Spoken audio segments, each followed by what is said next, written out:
హైదరాబాద్ హయత్ నగర్లో 8వ తరగతి విద్యార్థి అదృశ్యమయ్యాడు. నేతాజీ కాలనీకి చెందిన సంజయ్ మధ్యాహ్నం 3 గంటలకు ఇంటి నుంచి బయటకు వెళ్లాడు. రాత్రి అయినా తిరిగి రాలేదు. దీంతో సంజయ్ పేరెంట్స్ పోలీసులకు ఫిర్యాదు చేశారు. బాలుడి కోసం 4 బృందాలతో గాలిస్తున్నారు పోలీసులు. సీసీ కెమెరాల ఫుటేజీ ఆధారంగా దర్యాప్తు చేస్తున్నారు. హోంవర్క్ చేయకపోవడంతో తల్లి మందలించినందుకు సంజయ్ ఇంటి నుంచి బయటకు వెళ్లినట్టు తెలుస్తోంది.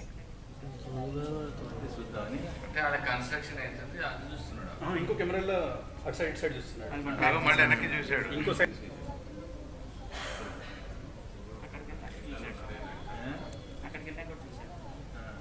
చూద్దామని అంటే అలా కన్స్ట్రక్ట్ ఇంకో కెమెరాలో అటు సైడ్ చూస్తున్నాడు. మళ్ళీ వెనక్కి చూశాడు. ఇంకో సైడ్